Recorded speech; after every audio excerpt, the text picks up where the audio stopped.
సన్నీ డియోల్ కొత్త Hindi cinema Jat release అయిన మొదటి రోజు ఏప్రిల్ 10న గురువారం 9 కోట్లు నెట్ కలెక్ట్ చేస్తే ఇక నిన్న శుక్రవారం రెండో రోజుకి కలెక్షన్స్ కొద్దిగా తగ్గాయి.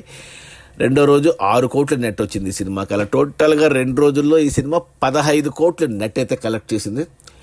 సినిమా బడ్జెట్ వచ్చి 100 కోట్లు, 15 కోట్లు వచ్చాయి.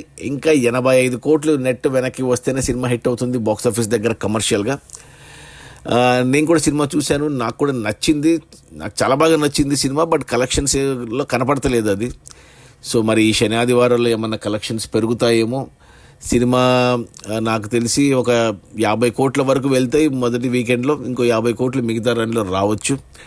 సో చూడాలి మరి సినిమా ఎలా ఉంటుందో. బట్ నాకైతే సినిమా చాలా బాగా నచ్చింది. అంతా మన తెలుగు డైరెక్టర్ గోపిచంద్ మల్లేని, తెలుగు ప్రొడ్యూసర్ మైత్రి మూవీ వాళ్ళు, Telugu producer people media factory TG Vishwaprasad and Telugu music director తమను, తెలుగు యాక్టర్లు అంతా తెలుగే. సినిమా అంతా అసలు సినిమా అదిరిపోయింది. ఖచ్చితంగా చూడండి, థియేటర్స్లో ఉంది. మాస్ పండగ, మాస్ జాతరే సినిమా. నేను ఇంకోసారి కూడా చూస్తాను ఈ సినిమాని, ఫ్యామిలీతో వెళ్ళి ఇంకోసారి చూస్తాను నేను. ఈ జాట్ అనే సినిమా సన్నీ డియోల్ చూస్తే నాకు బాలయ్య గుర్తొచ్చాడు. బాలయ్య చేసింటే ఇంకొక రేంజ్లో ఉండేది అనిపించింది. అది మన సన్నీ డియోల్ జాట్ మూవీ 2 రోజుల్లో 15 కోట్ల నెట్. సినిమా బడ్జెట్ వచ్చి 100 కోట్లు, ఇంకా 85 కోట్లు రావాలి. ఈ శని ఆదివారాలే కీలకం. నాకు తెలిసి ఒక మరో 15 కోట్ల వరకు రావచ్చు, 30 కోట్ల వరకు రావచ్చు సినిమా. ఒక 70 కోట్లు ఇంకా రావాల్సి ఉంటుంది.